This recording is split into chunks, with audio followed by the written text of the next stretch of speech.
Agora sim, entrando na palavra, tentando dar uma continuidade àquilo que nós temos ministrado aqui, né? E para dar uma continuidade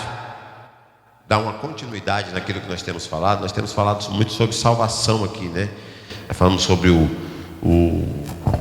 Sermão da Montanha, falamos sobre, né, a pregação do Evangelho, das boas notícias, falamos sobre salvação, que é um tema muito importante, que às vezes nós não damos muito crédito a isso.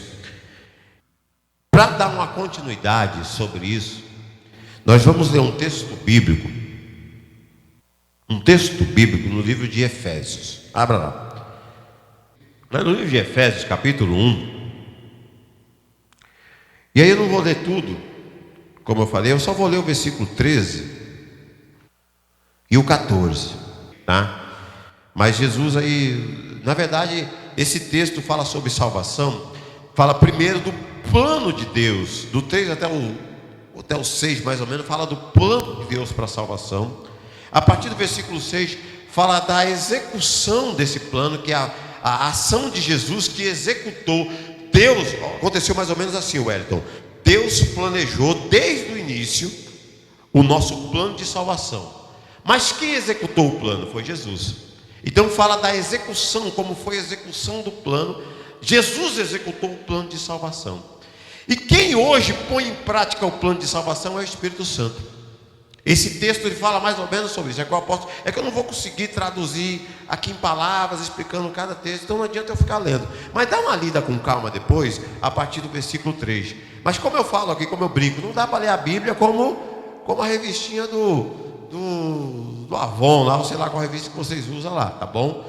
Não dá, é ler com oração, com dedicação, com pesquisa. E o versículo 13 e 14 fala do como é aplicada a salvação nos dias hoje, nos nossos dias, através do Espírito Santo de Deus. Então, versículo 13 está escrito assim: também nele que vós estáis, depois que ouviste a palavra da verdade, o evangelho da salvação. Então todo mundo já ouviu a palavra da verdade aqui? Todo mundo já ouviu o evangelho da salvação? Então beleza, a palavra é para vocês.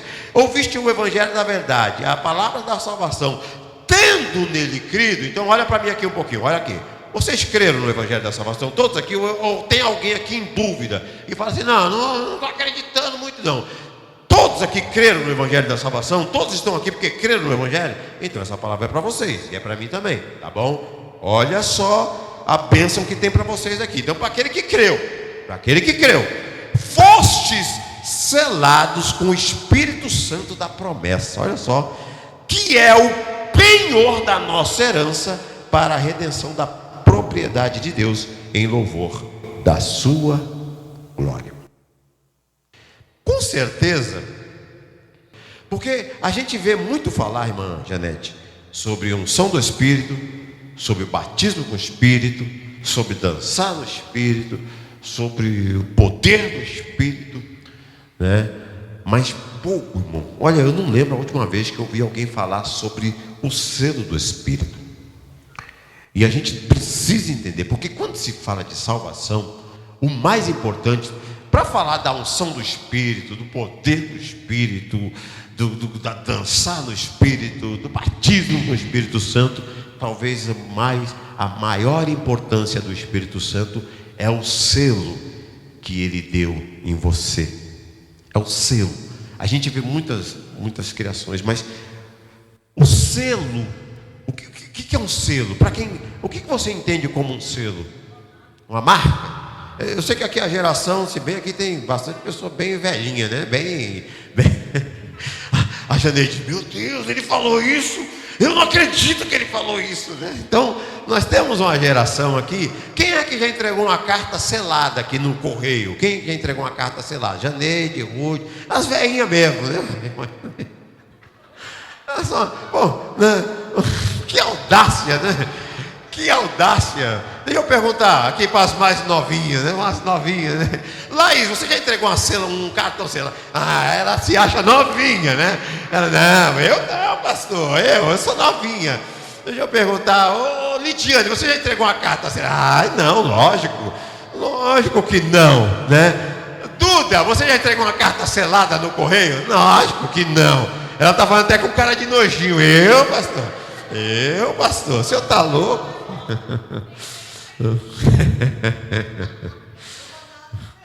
Não, já entregou. Não adianta de falar que não, que já entregou. Não vem me enganar, não. Ronaldo, irmã Edna, Iraci, Janeide, né? Irmã Janete, tudo. Exatamente. Irmã Maria, né, já entregou uma carta selada. Eu me lembro de ter entregado algumas cartas, que eu não era muito de fazer carta, mas quando eu namorava com a Ruth, ela morava aqui em Mogi, eu morava em São Vicente, então a única forma de comunicação era entregar uma carta. Então você tinha que comprar um selo, e aquilo era colocado, passava a língua no selo, colocado. Isso, era um carimbo, era uma autenticidade. Perfeito, era uma prova, era uma autenticidade. Por que eu estou falando isso? Para a gente entender. Lógico que existe outros selos, como o selo do Inmetro, porque você compra um produto, ninguém procura isso. Quem é que procura o selo do Inmetro? A maioria, né? Não procura, né? O selo é uma autenticidade, é uma garantia. Ou seja, o que o apóstolo Paulo quis dizer com que o Espírito Santo é um selo? Ele quis dizer, gente, que é o seguinte: Jesus veio, morreu por nós, fez o seu papel, aí ele falou, vou mandar um outro consolador. Outro porque era um igual a ele, um consolador, o Espírito Santo. Então ele veio sobre nós para mostrar para você, Lidiane, para mostrar para você, Ruth, que nós temos o direito à salvação. Ele é o selo, ele é o calimbro, ele é o registro. Ele é o registro. Ainda mais, o apóstolo Paulo fala que ele é o penhor. O que é o penhor? Para os mais antigos aqui, que acho que os mais novos não vão saber. Então o que era uma casa de penhor? A gente ia lá, precisava de um dinheiro, mas aí como é que eu sei se você ia me pagar o dinheiro? Eu pegava uma joia que não tem um valor só físico, né, mas tem um valor emocional também, e levava e penhorava aquela joia. Aquilo era uma garantia que se eu não pagasse o dinheiro, aquela joia ficava com o cara lá. Vocês estão entendendo? Eu estou falando aqui bem, linguagem bem... É uma segurança. Existe ainda? Não conheço, dificilmente, né? Mas deve existir ainda. Deve existir ainda. É uma coisa mais antiga, mas deve existir sim, com certeza.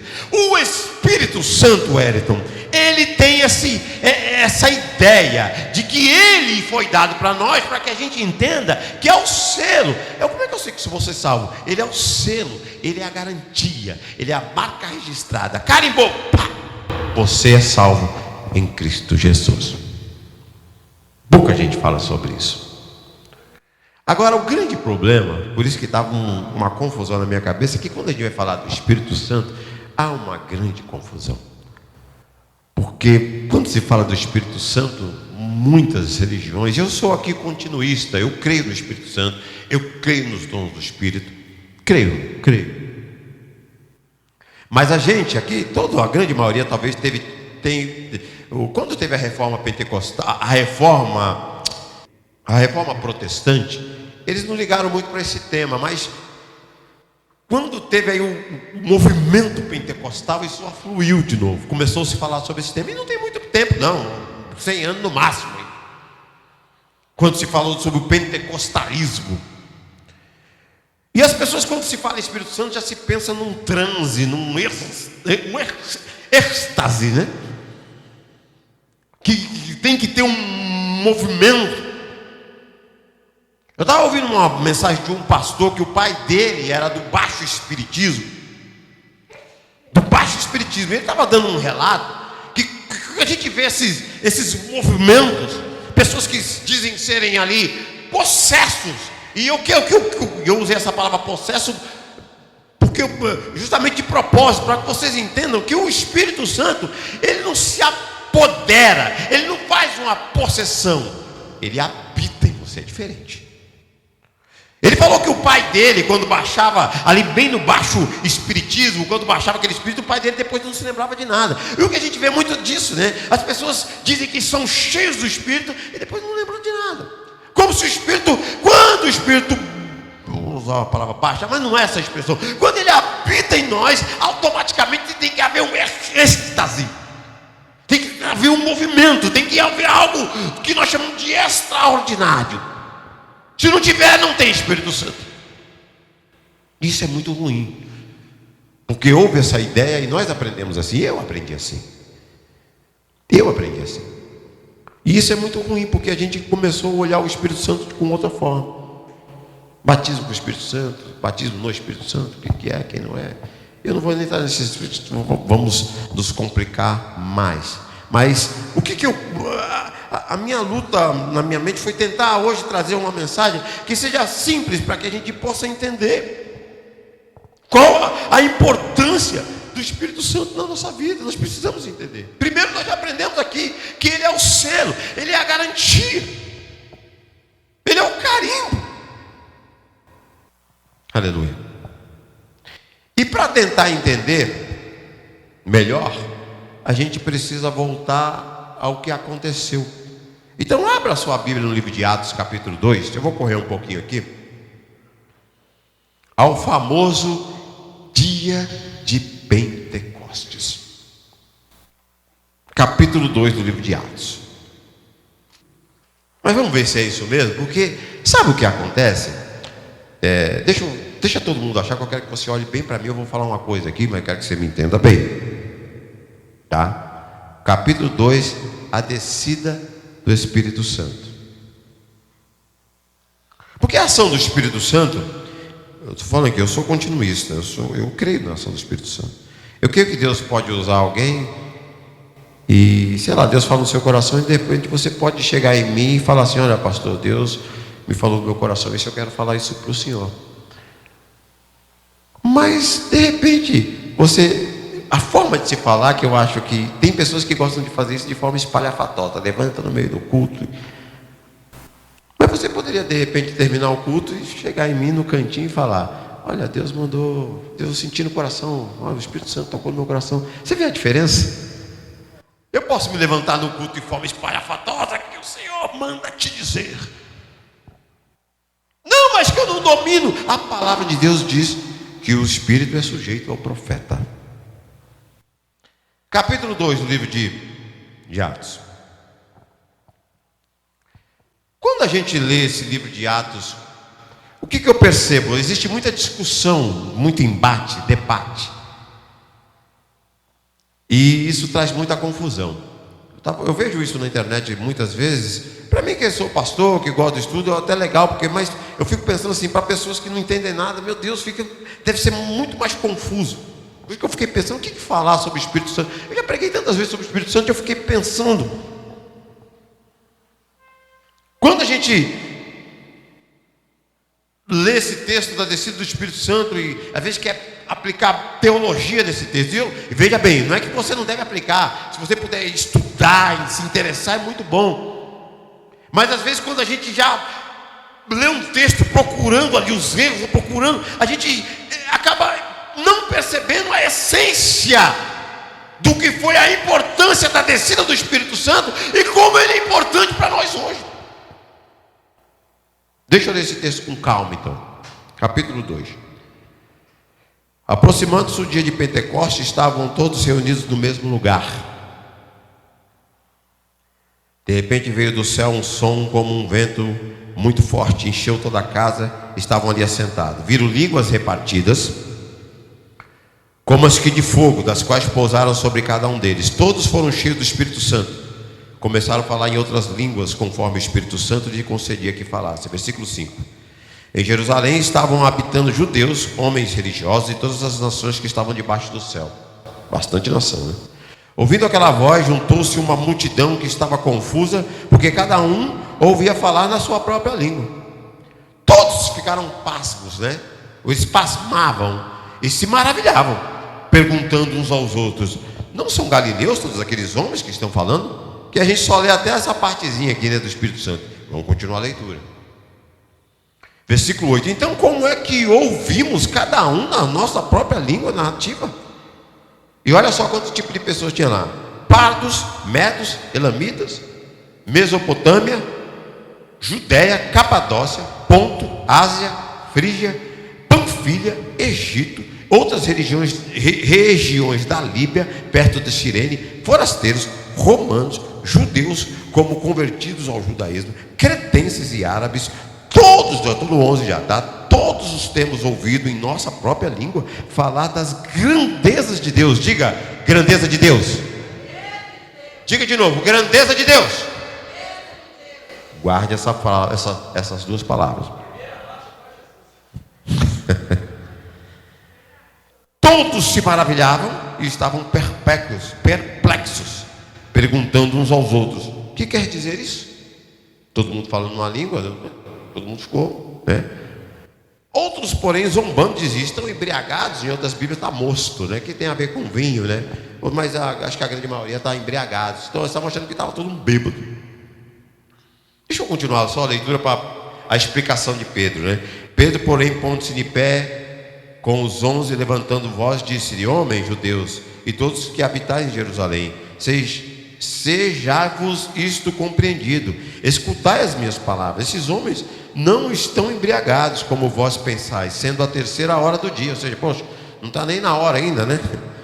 Isso, porém, é que foi dito pelo profeta Joel: nos últimos dias Deus derramaria do seu espírito sobre toda a carne. Os vossos filhos e vossas filhas profetizarão, vossos jovens terão visões, vossos velhos sonharão, e também do meu espírito derramarei sobre os servos das minhas servas. Naqueles dias profetizarão, farei maravilhas em cima no céu e nos sinais embaixo da terra, sangue, vapor e fumaça. E aí ele continua dando explicação, mas até aí acho que está bom, porque ele dá uma explicação, porque eles pensaram que eles ali falando em várias línguas acharam que eles estavam ali embriagados, ou seja, estavam bêbados. Irmãos, quando a gente olha para esse dia do Pentecostes, primeiro vamos entender o que é Pentecostes. Pentecostes foi 50 dias depois da Páscoa. Eu já expliquei essas coisas para vocês aqui, né? Com 40 dias Deus fez a sua última aparição aqui no céu depois da sua morte. E depois de 10 dias, diz que nessa aparição de 40 dias tinha mais ou menos 500 pessoas. Já no dia de Pentecostes tinha mais ou menos umas 120. Quer dizer, se o Espírito Santo demorasse um pouquinho mais, talvez não teria ninguém. Mas de 500 caiu para 120, né? Esses são os números aproximados. Mas o Pentecostes era uma festa, né? Era uma festa judaica, a festa da colheita. Eles comemoravam os primeiros frutos colhidos. Era chamado de festa do Pentecostes, que também, essa palavra Pentecostes vem de penta, de 50, de 50, porque foi 50 dias depois da morte de Cristo. Assim também era comemorada 50 dias depois de quando Moisés subiu para o monte e trouxe as tábuas dos 10 mandamentos. E quando ele desceu lá no local, estavam adorando outros deuses. Então foi 50 dias. Então eles comemoravam isso também. Comemoravam a festa da colheita e comemoravam o dia da lei de Deus. Ou seja, que o Moisés trouxe os 10 mandamentos. Eles comemoravam eram 50 dias. E foi justamente nessa data que houve o dia de Pentecostes, ou melhor dizendo, a descida do Espírito Santo. Qual a importância do Espírito Santo? Ou melhor dizendo, quando eu olho para o Evangelho, eu percebo que Deus ele sempre quis habitar no meio do seu povo. Olhando para a história, eu percebo que Deus sempre quis habitar no meio do seu povo. Começou habitando primeiro por meio de tabernáculos. O que era um tabernáculo? Já expliquei aqui. Quem lembra? Era uma tenda. Era o templo onde Deus habitava, só que um templo móvel.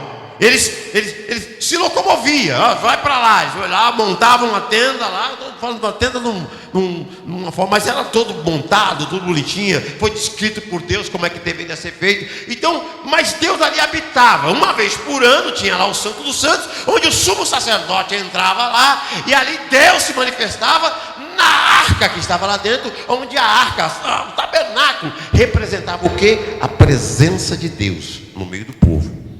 Deus sempre quis se manifestar no meio do povo. O tabernáculo foi uma forma. Depois veio o templo fixo, né, que foi Davi que construiu. Mas primeiro era um templo móvel. Ele se locomovia. Depois a manifestação de Deus, lá no livro de João, capítulo 1, acho que no versículo 14, está escrito, ele fala no versículo 1, e do princípio era o verbo estava falando de Jesus. E depois no versículo 14 ele falou, mas o verbo encarnou. Ou seja, a presença de Deus deixou de ser representada na arca e no tabernáculo e no templo. Por isso que às vezes a gente vê, vai em algumas igrejas, tem uma arca lá no púlpito, lá tem, né? E a gente não entende, porque é como se a gente estivesse dando não, é como se nós não estivéssemos reconhecendo o sacrifício de Cristo. Então, primeiro é representado com a arca que estava lá no tabernáculo, depois do templo. Depois a presença de Deus foi representada pelo próprio Jesus, porque o Verbo encarnou-se, fez carne, veio para os seus, mas os seus não receberam. Aleluia. E hoje a presença de Deus é representada pela promessa que Jesus fez. E qual foi a promessa que Jesus fez? Vamos lá em João 14, vamos lá, para não ficar só das minhas palavras. Vamos lá em João 14, versículo 15 em diante. Se me amardes, guardarei os meus mandamentos. Versículo 15: eu rogarei ao Pai, que Ele vos dará outro, ou seja, um igual, é outro. Jesus foi, mas falou: vou mandar outro, tá? Vocês não vão ficar órfãos, eu vou mandar outro. E Ele continua a explicação: outro Consolador, para que esteja convosco para sempre. O Espírito da verdade, que o mundo não pode receber, porque não vê nem conhece, mas vós conheceis, porque, presta atenção, habita em vós e estará em vós. Ou seja, o Espírito Santo não só, eu estou habitando aqui com vocês hoje, nós estamos no mesmo templo, no mesmo espaço. Porém a palavra de Deus ali no João, ele fala assim: habitaria convosco e estaria em vós. Então ele não está só com a gente aqui, ele está dentro da gente. Dentro. Ele não está aqui na região. Tem aqueles corinhos que a gente canta, nada contra, né? Quando eu cheguei aqui, o Senhor já estava. Tem aqueles corinhos, né? Ou tem um outro que fala que a gente eu estou indo para a casa de Deus, mas Deus já. Um corinho bem conhecido aí, que eu esqueci agora. Muito pelo contrário. Então hoje a presença de Deus, irmã Janete, é representada através do Espírito Santo, que habita em quem? Então a presença de Deus é representada por quem? Você. Ele é a sua responsabilidade. Ele é o seu. E sabe o que acontece, irmã Janete? Por que a presença de Deus, a presença do Espírito Santo, ele é muito importante? Porque ele começa a ele que testifica em nós. Eu não li uma palavra aqui no início do culto. Quem lembra de eu li aqui? Vamos lá então? 8 alguma coisa. Já acertou o capítulo e o livro, né? Tá bom, Laís, é isso aí. Eu pensei que vocês nem iam lembrar. Eu estou tentando não abordar aqui as dificuldades que a gente tem sobre. Eu vou falar um pouco sobre isso em próximos cultos. 8:14. Então lê aí, já achou aí, Laís? Então lê para nós, por favor. Para os irmãos que não estavam aqui no começo do culto. Que adota. Ou seja, vamos meditar um pouco nessa palavra? Vamos lá. Deixa eu abrir lá, Romanos 8:14. Pelo Espírito de Deus, porque todos os que são guiados pelo Espírito de Deus são filhos de Deus. Beleza, então tudo bem, nós entendemos isso. Pois não recebeste o espírito de escravidão para outra vez estar em temor, mas recebeste o espírito de adoção. Vamos parar um pouquinho nessa palavra adoção. Depois ele fala: pelo menos o Espírito testifica no nosso espírito que nós somos filhos de Deus. Ou seja, primeiro, a gente não se torna filho de Deus porque para de falar palavrão, porque para de escutar funk, porque começa a ser bonzinho. A gente se torna filho de Deus a partir do momento que o Espírito Santo vem sobre nós. Essa é a importância do Espírito Santo. Só que nós não somos filhos gerados por Deus, nós somos filhos adotivos. O que para mim é mais importante ainda. Então a palavra de Deus, eu nunca tinha prestado atenção, então hoje eu li com mais calma.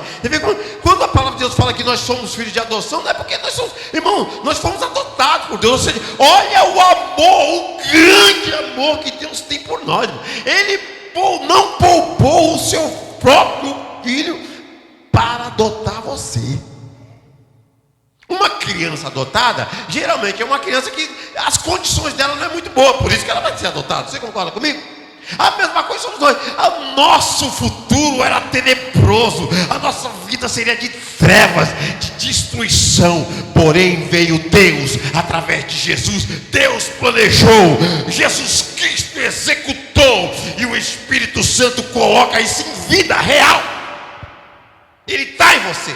Ele testifica que você é filho de Deus. Não é porque você é bonzinho, é porque ele testifica. Ele fala: você é filho de Deus, adotivo. Ou seja, o amor é muito maior. Porque você fazer tudo isso por uma adoção. Aleluia. Meu Deus, preciso finalizar aqui. Um dos pontos que me chama a atenção na descida do Espírito Santo, sabe o que acontece, irmão? Às vezes a gente quer aplicar muita teologia. Preste atenção no que eu vou falar aqui agora. Eu sempre aconselhei aqui a gente estudar o máximo que puder. Mas eu acho que quando a gente, sabe, às vezes parece que a gente já vai para uma coisa já intencionado e a gente, talvez você não pega a essência da importância daquele evento, a descida do Espírito Santo, que para nós deveria ser o maior evento, porque ele desceu sobre nós e hoje ele testifica. Hoje você é filho de Deus porque o Espírito Santo fez isso. E aí a gente pensa na unção do Espírito, dançar no Espírito, mas não se lembra que ele é o seu, ele é a garantia. O Espírito Santo, irmão, quando ele desceu, e eu vejo muita discussão sobre isso. Que tipo de língua que eles falaram? Se foi medo, se foi romano, se foi latim. Existe muita discussão. E aí se fala muito sobre glossolalia, sobre a língua dos anjos, língua de fogo. Eu não sei se vocês têm essa curiosidade, mas eu sempre estou pesquisando e eu vejo essas discussões e eu fico: meu Deus. Ontem eu estava vendo mesmo um podcast, uma discussão de dois homens, bem conhecidos, eu ouço muito. E teve uma hora que ele falou: não, pera aí, a gente tem que chegar num consenso, porque senão o pessoal que está ouvindo não vai entender. E eu fui justamente isso. E eu comecei a pensar na essência, na importância da descida do Espírito Santo. Se teve uma coisa que o Espírito Santo fez ali, irmão, foi primeiro unificar o negócio. Ele pegou o Evangelho, que não era permitido veio para os seus, mas os seus não receberam. Então o que ele fez? Ele pegou o Evangelho e unificou, e fez com que todo mundo ali começasse a entender. Que estava um grego do lado do romano, ele falou assim: poxa, você não está entendendo, né? O que eles estão falando lá, o que eles estão falando em grego. Aí o romano falou: não, estou entendendo. Estou entendendo sim. Eles estão falando a minha língua aqui. Aí o medo, o persa lá: não, mas você está entendendo? Porque você não deve estar, porque eles estão falando em persa. Ou seja, um dos papéis principais do Espírito Santo foi unificar, foi fazer com que todo mundo começasse a entender. E o texto, vamos lá voltar a Atos, que eu preciso desse texto. Eu mandei vocês falar a palavra, mas vou ler de novo lá. Atos 2, volta lá rapidinho de novo. Está lá? Atos 2, põe lá, Ana Júlia, para mim, Atos 2. O versículo é o versículo 11, põe aí. Deixa ele aí. Olha a quantidade de pessoas. Versículo 9: Pardos, Medos, Elamitas, Mesopotâmia. Fica aí, olha lá naquele versículo. Só estou lendo aqui: 9. Judéia, Capadócia, Frígia, Panfilha, Egito, forasteiros, tá? Aí, versículo 11. Vou ler ali onde está escrito: cretenses, árabes, todos nós temos ouvido em nossas próprias línguas falar o quê? Das grandezas de Deus. Ou seja, todo mundo, irmão, começou a entender as grandezas de Deus, o amor de Deus, que a princípio Jesus era só para os judeus, mas eles não receberam, e esse evangelho foi aberto a todos. E quem foi o responsável para fazer com que todos entendessem? Espírito Santo de Deus. Ele foi o responsável em unificar, em fazer com que o Evangelho fosse acessível a todos, porque ali eles falavam todos nas suas línguas, todos entendiam. E o que eles estavam falando? Das grandezas de Deus, do amor de Deus. Tanto que se você continuar a leitura, porque a maioria não continua, você vai ver que mais de 3.000 almas se renderam aos pés do Senhor naquele dia, porque eles começaram a entender o quê? As grandezas de Deus. Ele unificou. E mais, o papel do Espírito Santo, Laís, é fazer com que Deus nos entenda. A própria Deus não fala que Deus, o Espírito Santo é tão maravilhoso que ele intercede por nós. Então sabe o que acontece? A Bíblia fala, Laís, que a gente não sabe orar. Ah, se Deus fosse atender as nossas orações, hein? Acho que o mundo não existiria mais, né? Atender a sua. O próprio Deus fala orar e sem cessar. Então, aí já pensou se a gente fosse orar sem cessar mesmo? Ô Senhor, me dá. Ô Senhor, eu quero. Ô Senhor, eu preciso. Ah, não, vou mudar. Ô Senhor, eu preciso. Ô Senhor, me dá. Ô Senhor, eu quero. Sabe o que acontece com o Espírito Santo? Ele vai e traduz. Ele intercede. Mas o Senhor, a palavra de Deus fala que não sei orar. Então, mas como é? Não, vai orando aí que eu vou traduzindo. Vai orando aí que eu vou intercedendo. Eu fico pensando na minha cabeça como funciona, né? O cara chega lá, a mulher, eu não quero, o cara, eu quero me separar, não quero saber mais, quero um divórcio. Aí o Espírito Santo fala, não quer não. Ele aguenta mais um pouquinho. Não, Senhor, ele não quer não. Sabe o que acontece? É que a gente está acostumado a ver o nosso ponto de vista. Quando as nossas reações é baseada no nosso sofrimento e não na verdade. É no nosso sofrimento. É naquilo que nós estamos passando. Então as nossas reações é baseada no sofrimento que a gente está passando. A gente vê o nosso ponto de vista. Só que o Espírito Santo não. Ele te conhece. Ele conhece você mais do que você. Aí a gente começa a orar do nosso jeito. Aí, não, Deus, não. Ele aguenta um pouquinho mais. Aí quer o divórcio? Não, Deus, ele aguenta um pouquinho mais. É que ele não está entendendo. Mas eu vou fazer ele entender. Eu vou fazer ele entender. Não, eu quero pedir. Não, Deus, ele não precisa não está precisando disso agora não. Fica tranquilo, doutor. Ele faz essa intercessão. Ele faz isso. Eu fico pensando, essa loucura na minha cabeça, tá? Não é que é assim não, tá? Mas eu fico pensando, né? Você vai orando e Deus vai orando. Aí o Espírito Santo se intromete e fala, não, Deus, não é assim. Ele aguenta um pouquinho mais. Ele vai intercedendo. Ele vai fazendo essa unidade entre nós e Deus. Ele unifica. Outra coisa que eu percebo, isso tudo a gente não percebe, irmão, se a gente só ficar aplicando teologia e querer discutir se a língua foi do anjo, se a língua foi do fogo, como eles falaram. Eu vejo toda discussão. E não é que isso não é legal. Se você quiser discutir, Wellington, aprender é legal. Mas sabe, lá a gente acaba perdendo a essência da grande importância da decisão do Espírito Santo. Outra coisa que eu percebo, ele tentou unificar. Ou seja, ele fez com que todos compreendessem uns aos outros. E se tem uma coisa que, irmão, se você perguntar no dia a dia, o que mais faz com que a gente tenha problema na vida é a falta de entendimento uns com os outros. Não conversa com o cunhado, não conversa com o irmão, não conversa com o pai que não conversa mais com o filho porque eles não se entendem. O maior problema é relacionamento. É relacionamento. E sabe por quê? Porque cada um quer ver o seu ponto de vista. As suas reações, suas emoções são baseadas no teu sofrimento, não, às vezes não na verdade. Eu estou sofrendo, mas a realidade é outra. Você já pegou uma situação de uma briga, né? Uma situação qualquer, aí vem um conta o ponto de vista dele, né? Aí vem o outro e conta do ponto de vista dele. Calma, não vou aqui no Santo dos Santos aqui não, tá? Só vim pegar esse papel aqui, ó. Deixa eu pegar um casal aqui, não? Eu gosto de pegar casal que tá muita confusão, né? Tem a Lidiane e mas eles são bons. Vem aqui, Ruth. Não, eu já fiz com eles. E eles também são um casal bonzinho, nem briga, nem tem discussão ali. O Wellington com aquela cara de bonzinho. Se a Lidiane falar que ele faz. Lidiane, faça meu favor, vem cá, Ruth, vem cá. Vem cá você. Vou pegar logo eu, não gosto de dar eu como exemplo. Vamos pegar logo um casal, porque para dar confusão mesmo. Isso. Que número que você está vendo aí, filho? Eu estou vendo 6. E aí? Não interessa, estou vendo 6. Te vira aí, filho. Te vira, filho. Mas vem você para cá. Não quero ficar do seu lado. Esse que é o problema. A gente não quer ficar do lado. Agora eu estou vendo 9. Oh! E você está vendo o quê? Você que era 9? Vem cá, filho.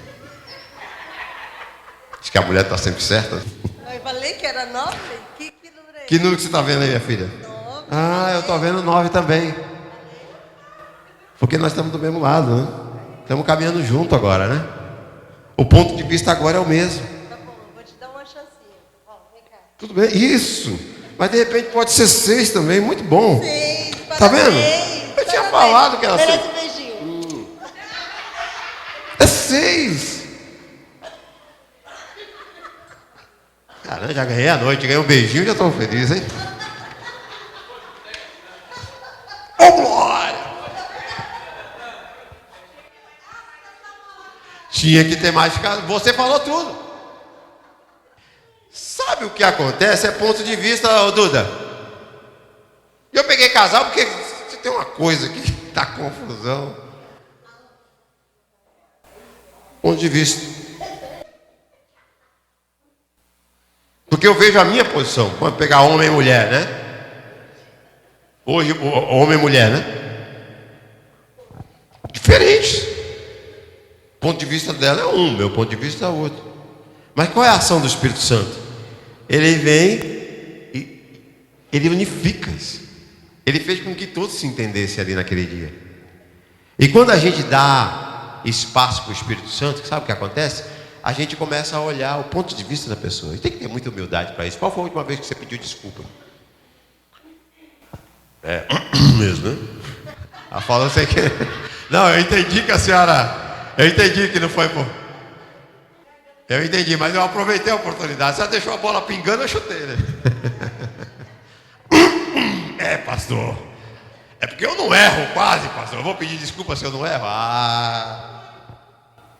Só que o Espírito Santo ele fez, irmão. Todos se compreenderam naquele dia. Os médicos estavam entendendo os persas. Os romanos estavam entendendo os judeus. Tantas pessoas que estavam ali envolvidas, mas todos entenderam a todos, por causa da ação do Espírito. A partir do momento que você permita que o Espírito Santo venha agir em você, quem sabe você vai começar a enxergar pelo ponto de vista dele ou dela. Estou falando de casal aqui, mas do colega da empresa. Eu bato o pé mesmo, comigo assim, com um vizinho, ou com um cunhado, ou com sei lá. Está vendo? A gente fica preocupado com que tipo de língua, se é de fogo, se é de anjo, se é de inglês, se é de... Eu mesmo já discuti esses temas e nunca tinha percebido, olha a importância. O Espírito Santo veio aqui e unificou, deixou o Evangelho aberto para todos. Agora todos podem entender. Entender o quê? As grandezas de Deus, que talvez seja o mais importante e que a gente fica perdendo tempo. Não que a teologia não seja importante, irmão. Se você quiser perder tempo com isso, é muito bom. Aprenda, pesquise mesmo. Mas às vezes a gente aplica tanto isso que a gente perde a essência daquilo que o Evangelho quer trazer para nós. E lógico, as reações são baseadas no teu sofrimento, tá certo. Eu estou sofrendo e minha reação vai ser baseada nisso. Mas às vezes não é baseado na verdade. Aí vem você sofrendo, pede para Deus, mata aquele infeliz. Deus. Porque a gente às vezes até faz essa oração, meu Deus, não aguento mais, sabe? Aí o Espírito Santo, não, aguenta sim, Deus. Não, pode esquentar a cabeça não. Eu conheço a estrutura. Eu sei que ele vai aguentar. Ele está meio nervoso agora. Ele ouviu uma palavra mal colocada. Eu estou entendendo agora. E quem sabe se a gente começar a aplicar essa ação do... aplicar não. Começar a permitir que esse Espírito Santo... Porque o Espírito Santo parece que é só dom, irmão. Mas a gente esquece do que... boa parte a gente ensina, o pastor sempre fala aqui. Do fruto do Espírito. Amor, paz, longanimidade, benignidade, bondade, fé, mansidão, temperança. Ele só quer falar dos dons. E é bom, tem muito dom mesmo lá. Mas a verdadeira aplicação, a verdadeira essência do Evangelho, às vezes, irmão, eu tenho que parar aqui que já passou. Vocês entenderam? Eu tentei hoje, que eu poderia até falar, eu vou falar um pouco mais sobre o Espírito Santo nos próximos cultos, mas eu queria inicialmente dar esse pontapé para que a gente olhe para o Espírito Santo com uma forma diferente. Primeiro, ele sendo, você entendendo que ele é um selo. Ele é a garantia que você vai ser salvo. E que se você... A gente vai falar um pouco mais sobre se encher do Espírito. E que se você não está sentindo isso, cuidado. E tem que trabalhar isso, permitir que o Espírito Santo... Dá para entristecer o Espírito Santo? O que vocês acham? Dá? Tem alguma coisa escrita na Bíblia que a gente entristece o Espírito Santo? Vamos aprender um pouco mais sobre isso já. Não, hoje não dá mais. Mas hoje a presença de Deus é um Deus vivo. Aquela mulher samaritana, mas onde devo adorar? Ela no morro, né? Lá nos montes, ou lá nos montes de Campo de Jordão, né? Ou no templo, né? Esqueci. Aí Deus, o que Jesus falou para ela? Nem lá e nem cá. Deus é Espírito. Importa que aqueles que o adorem em Espírito e verdade. Ou seja, o Espírito não é sujeito a um espaço, irmão. Não precisa chegar e esperar. Vou adorar a Deus, vou lá para a igreja do pastor Cleiton, vou lá. Não precisa, irmão. Você pode adorar a Deus em casa, você pode adorar a Deus no trânsito. Só que o complicado, Duda, é que é difícil adorar a Deus em casa, hein? O marido lá. É difícil adorar a Deus no trânsito, né? Vocês entenderam, irmãos? O que o Espírito Santo quer fazer por nós? Só que ele não possui ninguém. O que o Espírito faz na gente não é uma possessão, tá bom? Ele habita em nós. Ele está conosco. Mas ele não obriga ninguém a fazer nada. O diabo não. Você já viu? Quem já viu gente endemoniada aí? Alguém já teve, a maioria, né? Cara, já vi gente sair rolando, é banco que voa, é cadeira. Ele foi possesso. O Espírito Santo não se apodera de ninguém, mano. Ele não faz uma possessão. Ele habita em você. Ele é educado, ele te ama, ele te entende, ele te conhece, sabe que você é fraco, sabe que você é falho. E mais importante, ele é um selo que garante que você um dia vai ser salvo. Mas essa ação do Espírito, no próximo culto vamos falar um pouco mais dessa ação do Espírito. A palavra de Deus fala para a gente ser cheio do Espírito. O que é isso? A gente vai falar um pouco mais sobre isso. Mas hoje, como pontapé inicial, eu gostaria de deixar essa palavra. O que o Espírito Santo ele quer habitar na gente e quer nos conhecer, para que a gente entenda e acredite, creia no Evangelho. Então vamos trabalhar mais isso na nossa vida?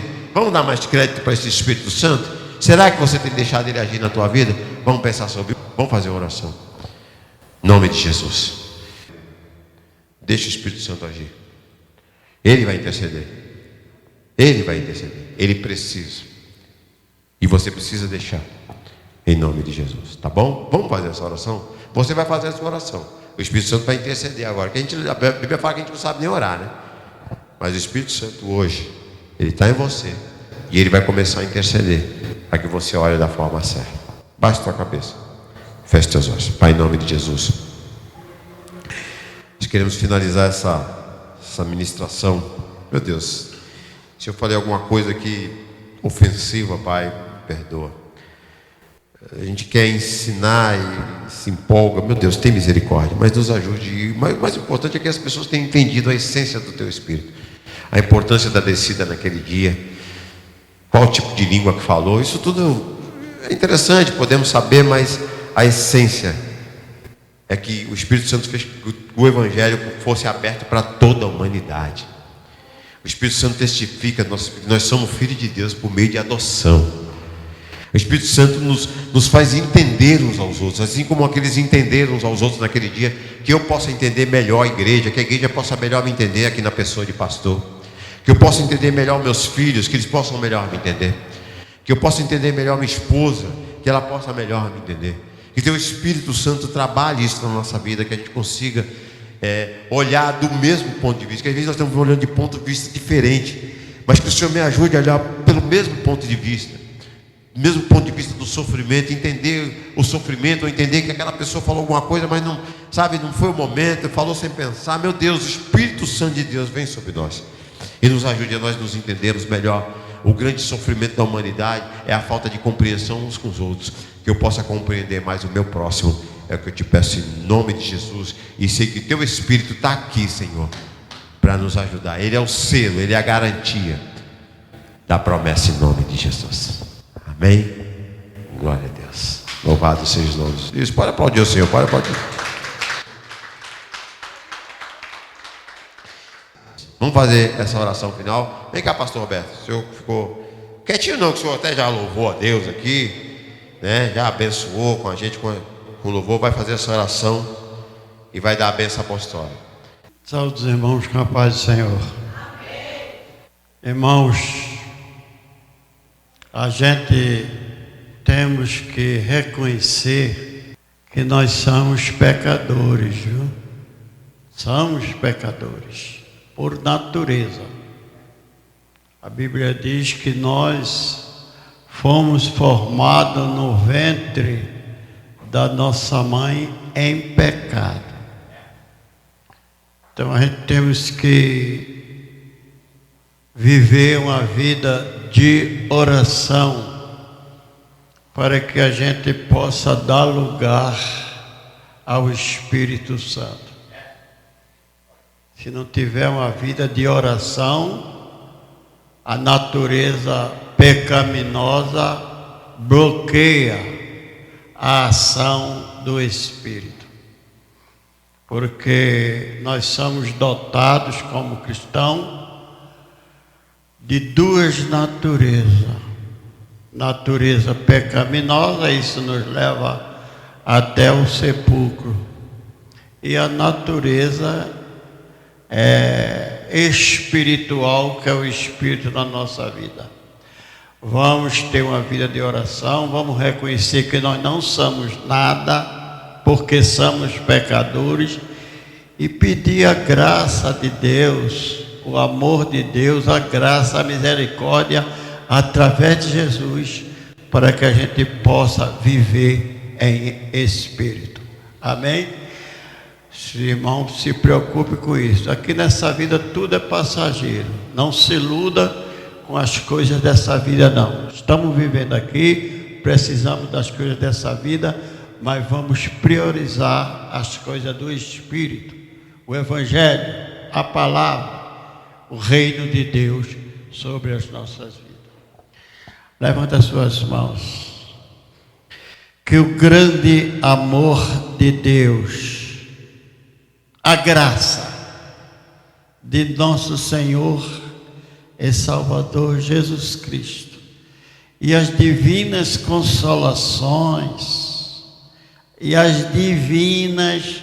consolações do Espírito Santo seja sobre nós. Irmão, dê lugar ao Espírito Santo, viu, irmão? Dê lugar. Dê lugar para que a gente tenha uma vida abençoada, uma vida segura, porque a nossa pátria não é aqui. A nossa pátria é celestial.